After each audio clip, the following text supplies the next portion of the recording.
แม่บุญปันแม่บุญปันฟังกันอยู่ก่อแม่บุญปันแม่บุญปันจอมแจ้งเอาละตัวลุงจะเปิดสายแล้วเนอะสัท่าเนอะพายจะโทรเข้ามาก่อโทร0899555656โทรกันเข้ามาเนอะโทรกันเข้ามาได้เลยณโอกาสบัดนี้เจริญปอนเช้ามันอยู่ดักฟังอยู่วิทยุอ่ะดักอ่ะเดี๋ยวนี้ได้ยินเหรอไม่ได้ยินอะไรโอ้เดี๋ยวก็เดี๋ยวฟังสายอื่นวะเนาะเดี๋ยวฟังสายอื่นบอกเป็นว่ามันดักไปแม่น้อยเนาะเอาหลุดไปละเดี๋ยวเราฟังสายอื่นมาก่อนเด้อดักแต่เจริญปอนไหวสายเจ้าสูงเจ้าแม่จันทิพย์ดักก่อแม่จันทิพย์มาดักเราเจ้าไหนแม่น้อยไรแต่ไหนแม่น้อยเด้อคุณลุงเจ้าเบอร์อันโทรศัพท์อันคุณลุงมันฝังอันอย่างก็บ่ฮู้แล้วเด้อลุงฮู้แหละฮู้เยอะกว่าตันอ่ะบ่ฮู้เลยมาถามเบอร์คุณนั้นคุณนี้เดี๋ยวลุงได้เมมไว้สักอย่างหลวงพ่อฝังนะแม่น่ะบอกเขาว่าโอ้โหเด้อคือนี่เจ็บกว่าตันตัวน่ะโอ้ยคุณตุลุงก็ฟังจนจบอ่ะแม่จันทิพย์บางคนยังเอาน้ำมนต์มาทำอยู่สายศีลมาฟังอันนี้ใช้อยู่เป็นสวดเก่งได้กะจ้าเกตการลามสายที่สองสายที่แรกก็แม่น้อยกาดนัดประวัติดักไปในตุมันดักไปเดี๋ยวนี้มันดักเนาะแม่เนาะดีแล้วขอบคุณแม่จันทิพย์ขอบคุณหลายๆเด้อเกตการามเป็นได้โทรมาสาธุ0899555656โทรกันเข้ามาวันนี้ตุลุงก็ไม่ได้ไปไหนวันพุกวันติดนี่ถ้าอย่างได้ก็จะไปใจหาแม่ปลาณีสุดที่นั่นวันนี้ฉันได้ออกห้องยาแล้วจ้าแม่ปลาณีไม่ได้ฟังเลยเนอะเปิ้นอยู่ห้องยาบ่น่ะไปหยอดน้ำเกลือเนาะดีละสบายละก็ขอแม่ปานีหายจากการเจ็บป่วยมือไข่เนาะอันนี้เป็นดาวของคืนเนาะนะกันบนโทรมาถึงหูจักกันหมดหรอ รุนแรงในแม่ปานีสุดที่น่านนี่นะกันบนโทรมาถึงหูจักกันเลยทันทีแม่ปราณีนี่นะเป็นดาวแห่งคืนเฮาโทรมาติ๊กเดี๋ยวนี้ไม่ได้ยินเพราะว่าเปิ้นอยู่ห้องยาก็คงจะได้ออกห้องยาวันนี้จ้าเข้ามาใหม่เด้อเข้ามาต้าเติมพอมันเต้นได้ปืนหูนี่เจริญปอนเข้ามาใหม่เด้อแม่อยู่ไหนอยู่ห้วยไส้พี่น้องห้วยไส้บันทีเนาะเจ้าแม่ยังก่อนแม่ยังปลาคันทองน้ำพริกน้ำพักแค่นั้นนะเจ้าปลาคันทองปลาทองเจ้าปลาทองปลาทองน้ำพริกน้ำพักเนาะปลาทักฟังว่านั่นนะเจ้าแต่กะตู้หมอกะน้ำพริกน้ำพักหากล่องซีเจ้าฟังที่วันเด้ออยู่บันที่บันเนี้ยก่ออยู่ห้วยไส้แต่ห้วยไส้ก็บันที่นะกันเนาะชิ้นหานี่แหละนะจ๊ะอันนี้นำกันนะเจ้าเม็ดทองทุกวันวัดเสาร์นะจ๊ะเข้าท่าเด้อเม็ดทองยามกินท่านพระเจ้าสั่งแจ้งรับก้อนเล็กน้อมสั่งลูกจอนล้านรักกันทำพร้อมมีใจอกอ่อมอารีมีชิ้นหาไว้จะได้สุขีสังคมจะดีคนมีชิ้นหาเจ้าสาธุยินดีนะแม่ทองเด้อเป็นข่าวเป็นคือยินดีต้อนรับกะยินดีต้อนรับเนาะสาธุแม่เข็มทองเลยเนาะแม่เข็มทองเจริญปอนติดแล้วฮัลโหลติดแล้วนะได้เลยฮัลโหลแม่ติดแล้วเนอะเข้ามาใหม่จะได้โอกาสได้ 954เนี่ยบ้าน เอาแล้วดังละเจริญพรแม่อยู่ไหน ติดแล้วอยู่ไหนภาษาเจ้าติดแล้วแม่จรูนกะอ๋อแม่จรูนปกกิ่งเมืองฟังกดหลายคำติดแล้วเหรอเอาจนได้เลยอะติดแล้วกำลังจะเตรียมครัวใส่บาตรดีกะเจ้าโอ้ฟังตั้งแต่แรกเลยดีกะได้ไหว้พระด้วยกันเนาะเดี๋ยวเจ้าได้ไหว้พระด้วยกันแม่จรูนปกกิ่งเมืองวัดสายหินมาตั้งภาษาเสือเนาะอยู่ในความทรงจำตลอดนะแม่แน่นะประทับใจขนาดประทับใจได้แต่กะไปหันปอไปบูนไปหันแม่จรูนไปหันลูกหันล้านก่อนโมนอกมนใจอะแม่เจ้าโลกเขาไปหันท่านแล้วเจ้าก็พอใจละก็เด็กก็ลำเลียงพอหาคนนั่งคนนี้อยากกันท่านนี้เจ้า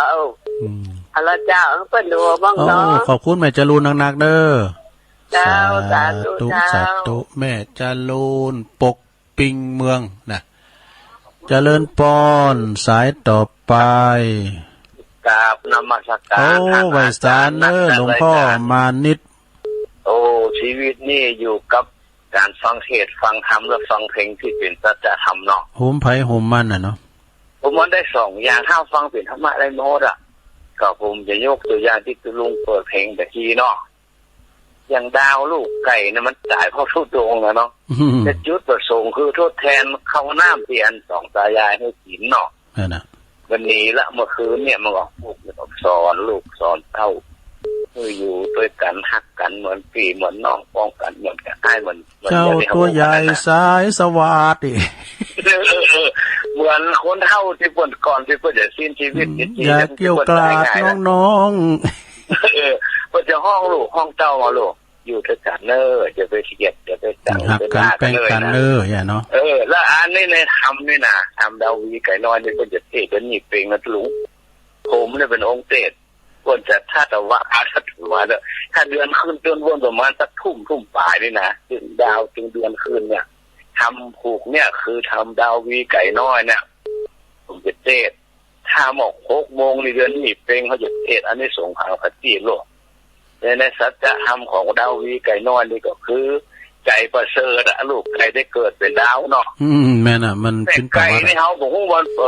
เฮาบอกว่าแม่ไก่ได้ไปเกิดเป็นอะไรอย่างถ้าจะอู้กับลุงยองแม่ไก่นี่ได้เกิดเป็นไก่ย่าง5 ดาวที่มันหมุนนะแล้วงัวแถมงัวกับเสือนี่มีเมตตาธรรมนะลุงแต่ก็เบียดเบียนคนเขาก็เบียดเบียนกันเสือก็เจอว่าสัตว์ตัวใหญ่กินตัวน้อยคนใหญ่คุมเองตัวน้อยนะงัวก็มีสัจธรรมบอกว่ากำเดียวจะพลิกมันก็กินเลยซึ่งเมื่อเขาเปรียบเทียบโอ้โหก็กินแล้วเว้ยเนาะถ้ากินวันนี้อาจจะเป็นบางไปได้ไหมอันนี้คือข้อเปรียบเทียบคนที่งัวมีสัจจะการกำพูว่าจะบิ๊กมันก็กินเนาะ2เสือไม่เมตตาธรรมนะโอ้อินดูสัตว์เหมือนกันมาเบียดเบียนกันพอจะอ่านเนาะศรัทธาญาติโยมต่างหลายทุกลูกเหมือนกันมาบอกมาสอนแปลไปทำมาได้รู้เนาะมีเมตตาธรรมต่อมนุษย์โดยการมีสัจจะกรรมแน่นอนเนาะทุลุงเนาะแม่น่ะจ้าขอบคุณหลวงพ่อปานิชเด้ออันนี้เป็นคำสอนนะโยมนะเพิ่นได้มาเสริมนะหลวงพ่อมานิชเพิ่นมาเสริมแต่กะเนาะเจริญพรไว้สาเจ้าตุลุงอันนี้ฟางชัยประการเนาะชัยประการแม่สีทอนเนาะเจ้าเขาให้ติดตลอเจ้าบ้านเนี้ยก็ชัยประการน้องบัวเจ้าบ้านน้องบัวปุ่นก็มีได้น้องบัวชัยประการดีกะตั้งแต่เจ้าแล้วนะเจ้าชัดเจนดีเนาะฝนตกแม่บัดตกเจ้านี่ก็อันเดทได้เนี่ยมันตกทั้งฝนตกอ่ะบัดตกนะบุตรมขึ้นแล้วเนี่ยนักว่าเอาแล้วเนอะขลึงเนี่ยปิ้นว่าเอาสักกรรมเนี่ยก็อย่างเดียวกันนะแล้วก็มันตกเป็นอย่างวันนี้อาจจะตกพวกอาจจะตกอินดูดิเปิ้นเก็บลำไยกูมันยิ้มเสียเจ้ามันแต่อากาศก็เดือดร้อนเก็บลำไยแม่นะขอบคุณแม่สีทองนางๆเด้อบ้านน้องโบชัยประการสาธุขอบคุณเด้อโทษ แม่สีทอดเนี่ยเปิดก็ฟังถึงหวานเปิดโทรมาติดเนาะพี่น้องฟังมาละเนอเจริญปอน ไม่สาเจ้าตัวลุง แม่แดงอ่ะ เจ้า แม่รัตนาฮะ ฝนตกคืนทุ่งเลยเนี่ยเจ้า มันตกเป็นหย่อมๆนะ ฝนตกมาทั่วฟ้า พี่ยังวันนี้อาจจะมาทางเฮามันได้คิวเด้อ เจ้าก็เดี๋ยวก็ไทยล่องไปทางปุ้นแล้วเนาะ นะครับ เจ้าฟังอยู่เนอ โอ้ขอบคุณเด้อ ไปสาเจ้า แม่รัตนาแม่แดงป่าคอยใต้นะดงป่าคอยดอยป่าโขงเจริญปอน นมัสการ โอ้มาแล้วแม่ครูลาวันพ่อครูทวีเมืองจีหลง แม่โทรหารายการหลายวันละเจ้า แต่ก็ฟังอยู่ก็ฟังก็ ฟังอยู่เจ้า อ๋อ กดตัน ชัดเจนเนาะ ชัดเจนเจ้า โอ้ดีเลยกะพ่อครูก็ตื่นแล้วก็ ตูก็ตื่นยิ้มเหมือนเนี่ยจ้ะ ฟังตุลุงเลยเพลินดีเลยความโหดีแล้วก็เป็นการละทำคำสอนที่น่าฟังว่ะ ดีกะจีหลงก็จะได้ก็ขอบคุณแม่ครูหนักๆเด้อเนาะ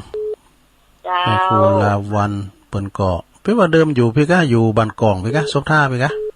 เจ้าตุลุงเนี่ยฮู้ ก็อันได้ยินก็อันข่าวเปิ้นแซกเข้ามาโอ้เดิมเปิ้นอยู่เพโลอ่ะเปิ้นอยู่บ้านกองเว้ยอันเปิ้นอยู่อู่ยองเปิ้นก็อู้ได้หมดกะเปิ้นเป็นนักร้องฮ้องเพลงอันลูกเสือเจ้าบ้าน เป็นครูภาษาไทยเนี่ยนั่นกะแต่เปิ้นตีเตอร์เปิ้นอู่ดีเสียงเปิ้นโมนเป็นนักร้องก็ได้อ่านก้อนอ่านหยังก็ได้หมดขอบคุณแม่ครูหลายๆ เจ้า บุญรักษาเนอปอครูทวีโตยเมืองจีหลงเด้อนี่นะเจริญปอน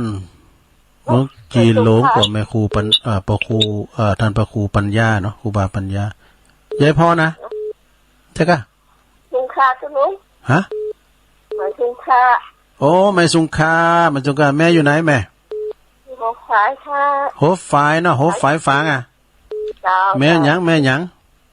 คำเจ้า โอ้แม่คำอ่ะเนาะแม่คำบ้านโหฝายฟังเจ้าแล้วเนาะ เจ้า บ้านโหฝายโหฝายนี่ตำบลโป่งน้ำหอนเนาะ เจ้าดีกะลุงอยู่ตั้งใจเลยเจ้า ดีกะขอบคุณเด้อแม่คำเด้อสาธุพี่น้องไตโอ้ปุ่นอันเด้อแม่คำเศร้า12บ่ป้ากันเดินในบ่เจริญปอน นมัสการครับผม ท่านทุพี่หลวงพี่นิพนธ์มาแล้ว ครับผม เอากลอนมาฝากวันนี้เอาเนื้อเลยนะครับครับ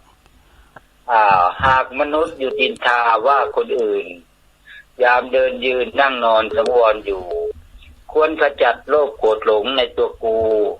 โลกจะอยู่ร่มเย็นเป็นสุขใจอันที่จริงเขาก็อยากให้เราดีแต่ถ้าเด่นเกินทุกที่เขามันไส้จงทำดีแต่อย่าเด่นจะเป็นภัยไม่มีใครเขาอยากเห็นเราเด่นเกินครับผมแล้วก็มีคำคติคำคมอีกนิดนึงเอาเลยไม้คดใช้ทำขอเหล็กงอใช้ทำเคียวคนคดอย่างเดียวทำไม่ได้ทั้งเคียวทำไม่ได้ทั้งขอแล้วครับโอ้ขอบคุณครับเป็นคำคมครับหลวงพี่ครับผมไว้สาครับโธ่อันนี้หลวงพี่นิพนธ์เปิ้นอยู่วัดพระธาตุดอยสะเก็ดโคราชนะโคราชนครราชสีมาเป็นคำสอนเจริญปอนเจ้าไว้สาเจ้าตุลุงแม่เอื้องไพรชัยยองพี่น้องบ้านเฮามาแล้วเจ้าเหมือนเลยฟ้าแม่ประจังเนาะอากาศแต่หูว่าฟังเนาะแต่หูว่าเพิ่นฟังอยู่แม่เอื้องไพรตุลุงก็เหมือนในฟ้าแม่ก็ยังดีอยู่เนาะนั่นก็เหมือนในฟ้าแมพว่าวันนั้นนี่พอดีวันนี้กลุ่มอินเทอร์เน็ตไป2เดินไปการตุบิสมเพชก็ไปเดินแล้วกันตุบิสมเพชมันแม่กรรมมันนักนี่เนาะตุลุงเนาะนั่นก็เจ้ โอ้ก็เป็นน้ำจิตน้ำใจแต่เป็นน้ำจิตน้ำใจศรัทธาญาติโยมทั้งหลายกันไปก็เฮาก็จะได้ว่าได้ออกงานหรอกแต่ว่าสักตืออยู่ที่นี่ก็อันน่ะมันการหับกินหับตาเนี่ยมันจะลำแต่มีแล้วก็ตูเจ้าก็หลาย6 ตุนตุลุงถึงบอกว่าแล้วท่านเลขาต้องเป็นหงตุลุงเด้อพระน้อยพระเนนเขาเพิ่นเห็นหนังสือปล่อยเขาไปเนาะเจริญปอนราชการเจ้ายายพรล่องวัวแดงสังกะแปงเชียงใหม่มาแล้วฝนตกก็ยายพรลุงฝนตกเหรอตอนนี้ก็ตกมาฟ้าห้องได้นะโอ้จะตกขนาดเท้าไปหาว่ะโอ้เป็นดีสดายได้เดี๋ยวตกดักบ่าอย่างนี้เจ้าไงตกบะเลยนี่เหมือนเฮ็ดออกแล้วกันน่ะโอ้ว่านี่ต้องขอบคุณน่ะตัวปีสมเพชรน่ะเพิ่นบอกว่าอันเฮ็ดตับเต่ามันเป็นเฮ็ดหยังเฮ็ดห่าว่ะหลงเฮ็ดห่าหลงยายพรน่ะเฮ็ดถอบในภาษาไทยแปลว่าคือเฮ็ดมนต์นี่เฮ็ดถอบเฮ็ดเถาะเฮ็ดตับเต่าขึ้นอยู่บนเขาน่ะขึ้นว่าเฮ็ดห่าว่ะดำเลยเนาะก็นั่นเนาะขอบคุณยายพรนางๆเด้อรายงานฝนตกหนักเนาะตกขนาดจุ่มยินดีกาเนาะลุมด้วยนะลุมไม่หน่อยเป็นยังอ่ะมันลุมหนักขอบคุณยายพรเด้ออยู่ดีมีสุขเด้อยายพรเด้อกินข้าวหลายๆเด้อมัมสาธุยายพรในมือโปรได้นะติดกุหลาบอ่ะเจริญปอนสวยซาเจ้าตุลุงโอ้รับดีลำจะใส่ลำใหญ่หิวตุลุงแม่น่ะตุลุงก็รับเริ่มตื่นดูโอ้แม่ใจอันฟังนั้นทำอันใดใบพระโดยตุลุงสักก้าวเป็นยังก่อนเป็นยังโตเป็นยังโอ้ลุงโมทนาตุลุงเนอตุลุงเลยแฟนครับมันทำมานะตุลุงเนาะโอ้เพิ่นฟังกันนะเฮาก็ว่าคนเดียวอ่ะเพิ่นน่ะบุตรเพิ่นฟังกันแน่นนาเด้อแม่บุญศรีเด้อจ้ากุศลบุญการปู่การขลุงกุมกายตุลุงมันเป็นละบ่แบะนะลุงโมทนาตุยแล้วเป็นละบ่แบะมีกำแต่นะตุลุงเนี่ยคุณเฒ่าคุณโกปอมูลอกมูลได้เป็นธรรมะหนุนโลนแต่รู้แม่น่ะแต่พองเด่นพองสูงกันไปเนาะมาเจ้าบ่โทรมาเด้อก็ฟังเพิ่นโทรโมนเฮาฟังเพิ่นโทรก็โมนนะแถวเมืองฝางแถวลำปางเนี่ยเนาะเจ้าที่ไหนเฮาก็ฮู้คุณตกไหนเฮาก็ฮู้แต่ตามว่าหันแต่ไม่ฮู้ฮู้ได้ฮู้เนาะแม่นมีกำลังใจเนอะตุลุงเนอะแม่บุญศรีสร้างเลงโอ้ตุนพึ่งอันนี้ก็นักลาบุญเนอะที่ไหนก็ไปหมดอ่ะแม่บุญศรีสร้างเลงนี่นะเปิ้นพอมีอันจะกินก็ร่ำรวยอยู่พอเหมือนกันรูปพินสอทอด้วยนะคริสต์นายก็รู้บ่นะลืมไปละเจริญปอนเจ้าการภาษาเจ้ามาแล้วแม่ปราณีมแม่ปราณีมณีจรแต่พูดฝนมาตกว่าต้องเฮ็ดตกน้ำปัจจนองอ่ะนักตอนนี้ตกวันนี้หูไหนเนอะฝนตกกันไปค่อยแต่ฝนต้มโถฝ่านะเจ้าเมื่อจะถึงนะนักมันก็แต่ไม่ใช่วันเขาก็อินดูบนดีไปเก็บมันใหญ่มันก็แหละมันยิ้มเสียเจ้านะท่มวัดแดดเดียวเนอะแดดนักขนาดว่าแม่ตกตั้งมือหัวค่ำอ่ะดูน่าจะนิ่งก็ล่องโวดแดงถ้าแม่พรว่าฝุ่นตกจะไล่ราคาเหมือนแต่ฮักว่าเบาๆอ่ะเป็นที่คอยตกติดก็มันตกทั้งเฮาตกทั้งเปิ้นก็ยังดีอยู่เนาะเจ้ามันถ้ามันตกทั้งเปิ้นนะแต่เฮาก็ได้เย็นอยู่นะแม่น่ะเจ้าขอบคุณแม่ปราณีนักๆเด้อ12กันยาปากันเนาะได้สอนจะได้สอบวิทยุก่อนสัก2-3 เครื่องปันปันไปกันเจริญปอนไหวจ้าครับลุงมาแล้วพี่น้องบ้านเฮาไอโควิดครับอย่างที่การแม่เนี่ยก็ไม่ได้เบิร์นผมว่ารัฐบาลอุดมไม่กันแม่มทางหัวหน้าเดี๋ยวจะบอกให้คุณก็ได้081 คนเดี๋ยวมันฟังเนาะ0819515864นี่หลวงพ่อวรบาทอ้ามก้ามเหรอ0819515864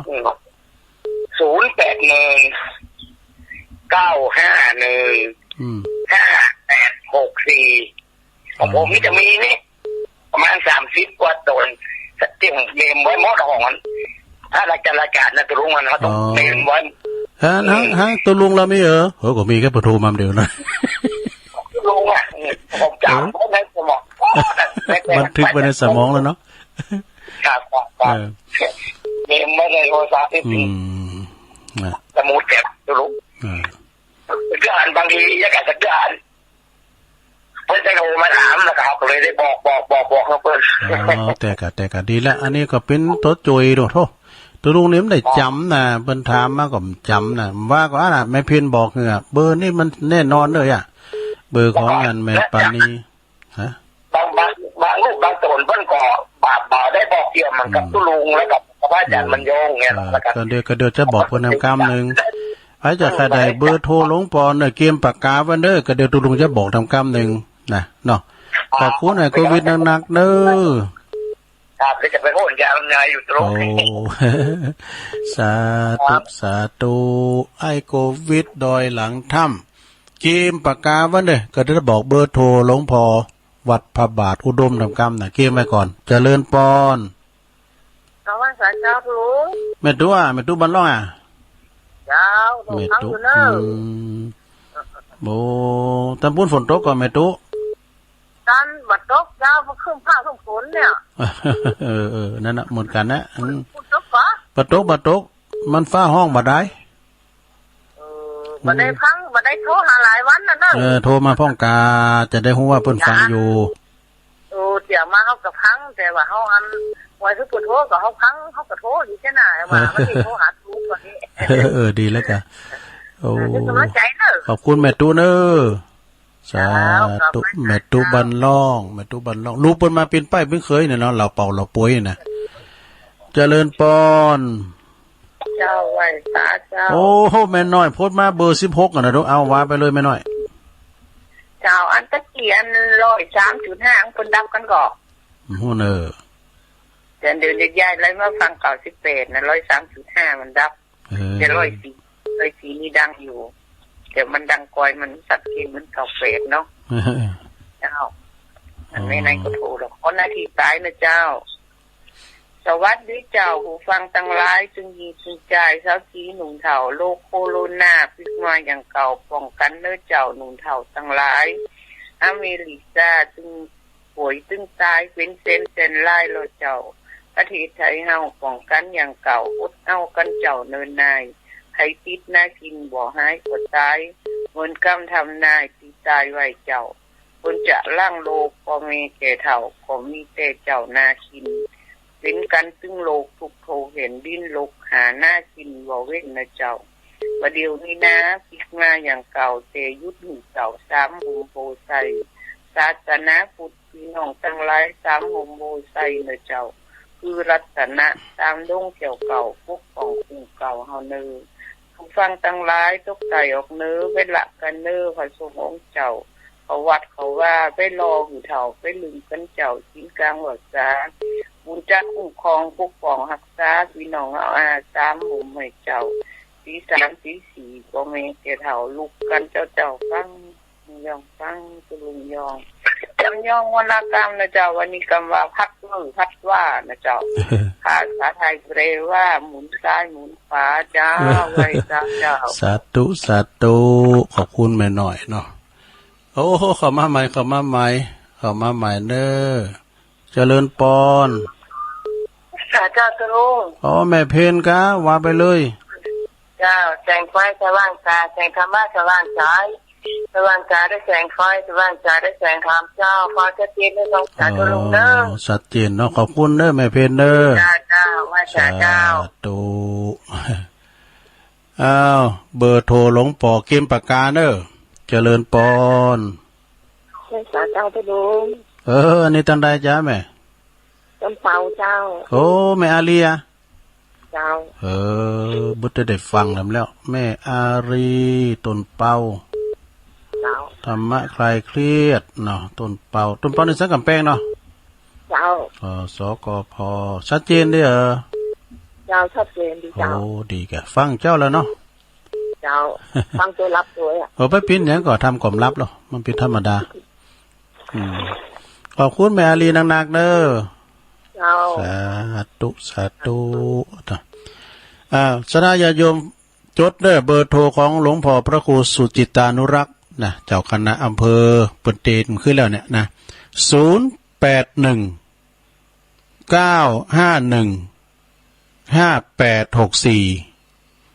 0819515864ฟังอีกครั้งเลขที่ออกพระใจเบอร์โทรของหลวงพ่อ0819515864นะอันนี้บอกไปแล้วเนอะจดจำไว้เนอะไอโควิดนี่เปิ้นจำได้หลายเบอร์หลายตุนนะสดาทั้งตัวลุงเนี่ยมันต้องบันทึกเปิ้นบันทึกไว้ในสมองแล้วว่าเจริญปอน